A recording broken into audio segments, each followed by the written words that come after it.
¿Habrá en Cuba a corto, medio plazo una hambruna?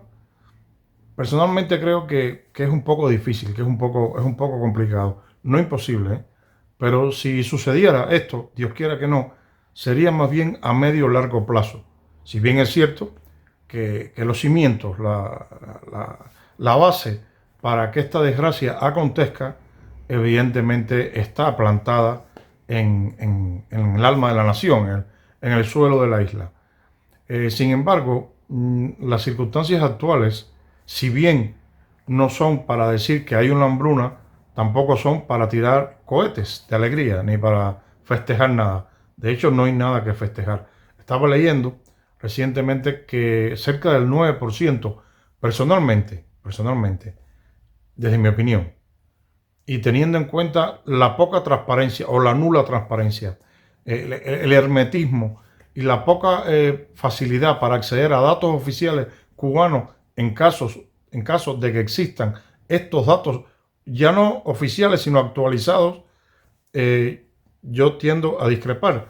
Pienso que cualquier cifra que se dé está por lo menos 2 puntos por encima, pero esa es mi manera de ver las cosas. Pero bueno, en cualquier caso, he leído recientemente que dicen que cerca del 9% de los niños en Cuba tienen un déficit alimentario grave, con lo que esto conlleva. Todos ustedes saben que los primeros años de vida pueden condicionar en muchos aspectos el devenir de esa persona.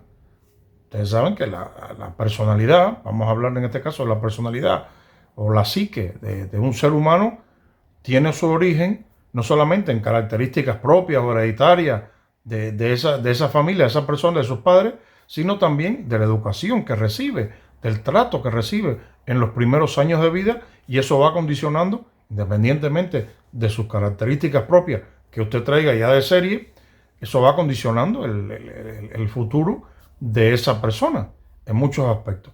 Pues lo mismo sucede con el lado físico. Si usted tiene un déficit alimentario grave, como es el caso de Cuba, esos niños nacerán con propensión a enfermedades, nacerán con un desarrollo cerebral que no es el adecuado, porque estaba leyendo que están comiendo, es decir, se alimentan por debajo de la mitad de lo que deberían alimentarse. Y no solamente hablan de cantidad, hablan de calidad. Y este es el caso de los niños. Podemos hablar también de otro grupo vulnerable, como son los ancianos, y de otros grupos más vulnerables, porque hablando en plata y siendo realista, los ancianos están más cerca. Cuando hablo de ancianos, hablo de alguien realmente anciano, no hablo de alguien de 60 años, hablo de alguien de 80, 85, 70 y pico. Pueden ser personas que estén más cerca del ocaso de su vida que una embarazada de 3 meses, por ejemplo. Bueno, pues la embarazada de 3 meses también está incluida en esos grupos de riesgo de las personas a las que puede afectar este déficit alimentario, que es galopante y que va de San Antonio a Maicí, ida y vuelta. Entonces, teniendo en cuenta estas características, teniendo en cuenta estos aspectos de la realidad alimentaria cubana, teniendo en cuenta de que no hay visos de que la cosa se vaya a arreglar, es lógico que nos preguntemos si en algún momento llegará la hambruna, una hambruna total a Cuba. Bueno, para que eso pase tienen que darse varias circunstancias al mismo tiempo. Tiene que haber un elevado número de niños con problemas de alimentación severa, una malnutrición severa. Tienen que haber ya no cientos, sino incluso, según he podido leer, miles de muertos al día por hambre. Es decir, una serie de circunstancias que de momento, y gracias a Dios, no se están dando en Cuba. Pero esto no quiere decir que la situación en Cuba no sea grave en lo absoluto. Les voy a contar una anécdota que yo nunca he podido olvidar, que experimenté de primera persona. Es decir, yo fui testigo, yo estaba allí, sucedió a 2 metros de mí, y que a veces cuando la cuento llama a la hilaridad, hace que la gente sonría. Si eres cubano te puedes reír, pero después ya te pones serio. Te pones serio porque te das cuenta de lo que significa, de la carga que tiene y de la tragedia en sí que es.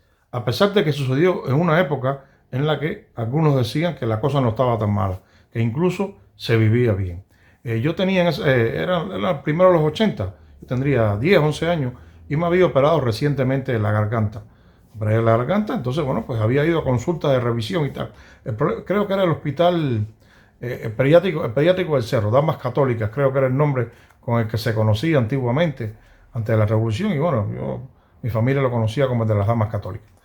Es el pediátrico del Cerro, me parece que es. Entonces estábamos allí y donde mismo estaba, en la misma salita de espera, estaban las personas, habían algunos niños que se habían operado conmigo, estaban allí con sus madres, ya nos conocíamos, y estaban otra mujer con un niño, era más pequeño que nosotros, por lo menos tendría unos 6 o 7 años, y ese niño estaba esperando para hacerse unas pruebas de alergia. En ese momento, el departamento el sitio donde se hacían las pruebas de alergia estaba en la misma sala de espera al lado de las consultas del que nos atendía el otorrino, el laringólogo. Creo que es la especialidad del que nos iba a revisar la garganta. Entonces estábamos todos conversando ahí. En un momento determinado, a ella la llaman primero, ella entra con el niño y los que están fuera, los niños, seguimos hablando y las madres siguen hablando. Y en un momento determinado se oye a ella decir algo parecido ahí: ay, por favor, no me diga eso, por favor. Pero ya no es lo que dijera. Ustedes saben que el cubano cuando habla es un poco dramático. Ya es que lo dijo de verdad, con una carga emocional bastante fuerte. Nos quedamos todos así. Incluso los niños pudimos percibir que al otro lado de la puerta había una persona a la que algo la había dejado bastante impactada. Bueno, al ratico, a los minutos, se abre la puerta, sale el niño tenía los ojos abiertos así como pescado en tarima, pero la madre tenía los ojos más abiertos. La madre parecía: usted ha ido por carretera de noche y le ha dado las largas a un conejo y el conejo se ha quedado así. Pues así estaba la madre. O sea, y cuando sale le preguntan normal: ¿qué pasó? ¿Qué fue lo que pasó ahí dentro? Le hicieron las pruebas, la alergia al niño, y el niño, no recuerdo la cantidad de cosas que era, pero el niño era alérgico a los frijoles negros, a los frijoles colorados, o sea, a todo lo que fuera grano, incluso creo que al huevo. Alérgico, señores, alérgico. Un caso, pero periflótico, eso que tú dices, ¿cómo? El niño era alérgico a todas esas cosas. Y era la época, para los que peinan canas, ya para los más jóvenes no, en la que hoy en día con 2 pesos usted no se suena ni la nariz. Con 2 pesos en aquella época, la pizza valía 1.20. Con 2 pesos y algo, usted se comía una pizza, se tomaba una cerveza y a lo mejor incluso arañaba un postrecito. Échese esto. 12 años después, a principios de los 90, yo compraba cerca del Chiqui High, ahí en Ayesterán, creo que había una cafetería enfrente a la Escuela de Economía, ahí en Ayesterán, creo recordar, y ahí se vendían hamburguesas, se vendían a 2 pesos. Y se compraban hamburguesas a 2 pesos. Eran las Marcastro aquellas, que eso no tenía ni ketchup, ni mostaza, ni mayonesa, nada, no tenía nada. Era el pan seco con la hamburguesa. Pero eso valía 2 pesos. 2 pesos, señores. Estoy hablando del año 92. Bueno, pues lo que yo les cuento a ustedes sucedió a principios de los 80, cuando todavía éramos amiguitos de la Unión Soviética. Básicamente éramos colonia soviética. Y ellos nos mantenían. Y había en casa sobrecitos de refresco instantáneo de estos que tú podías encontrar hasta para aburrirte. Había cremita de leche, había raspadura. En el Minimar siempre encontraba una gaseñiga por 1 peso. 1 peso, una barra de gaseñiga, que aquello parecía un bate de eso, madera. No porque estaban duras, sino por el tamaño que tenía. Usted podía ir al Copel y comerse su heladito por 1 con algo. Es decir, que usted tenía almuerzo, o sea, desayuno, almuerzo, comida, y eventualmente a veces usted tenía merienda, si era chama. En los colegios usted podía comprar mazarrial y refresquito prieto, refresquito Materva, ese como se llamaba, el refresquito limón, que era el blanco, y el refresquito naranjita. Eran los 4 así que se vendían. Había dinero para eso, señores, y había cosas para eso. O sea, usted con 5 pesos, usted tenía billete. Usted podía comer bien. Me recuerdo que nosotros salíamos a comer los fines de semana, mis padres, mi abuela y yo, antes de que naciera mi hermana, y por 20 pesos comíamos los 4. Comíamos los 4. En esa época, esa madre ya estaba aterrorizada. Porque si bien en Cuba había comida, había aquellas botellas de jugos búlgaros y había compota. Si bien había esas cosas, tampoco había una variedad implacable que usted dijera: bueno, el niño no puede comer esto, el niño puede comer lo otro. Muchas veces en Cuba había sota, caballo y rey, no nos equivoquemos.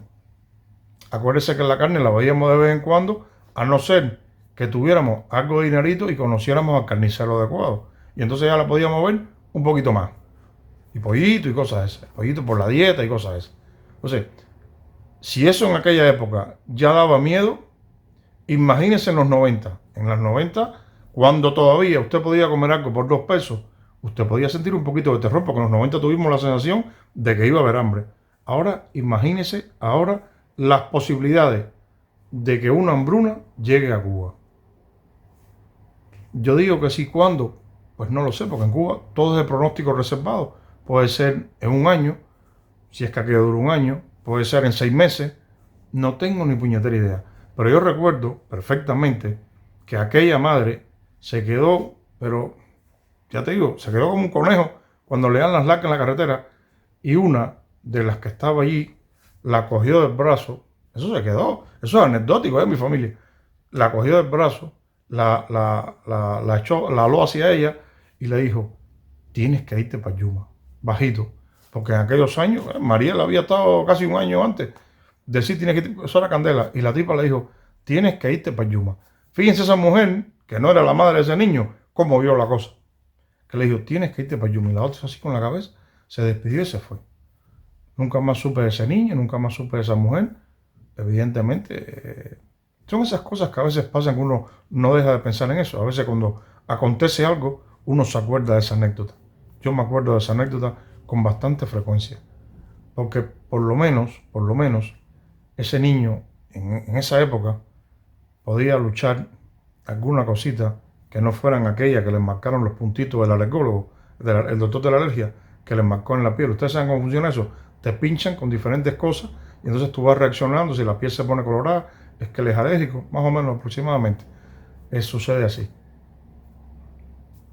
Imagínense qué tiene que ser ahora en Cuba. Yo, con toda la información que recibo, con todos los WhatsApp que recibo, con todos los correos que recibo, con todas las conversaciones a través de llamadas que tengo con personas que viven en Cuba y que algunas de ellas lo están pasando realmente mal, yo soy incapaz de hacerme una idea de cómo está el sistema alimenticio cubano, porque es un auténtico horror.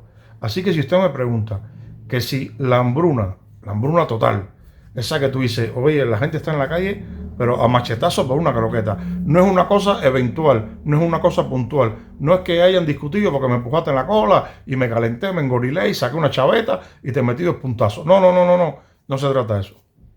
Ya se trata de mera supervivencia. Como cojas la croqueta, te voy a partir en 2. Y me da igual, saca el sol por donde saca. Esa croqueta es para mí, para mi chama.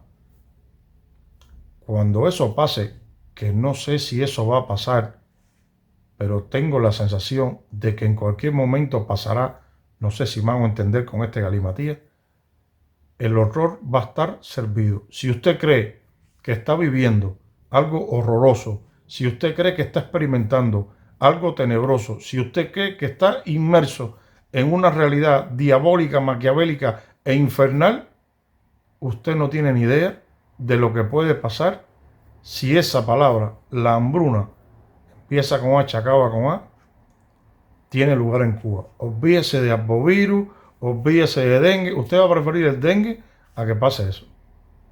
Se lo digo en serio. Usted va a preferir el dengue a que pase eso.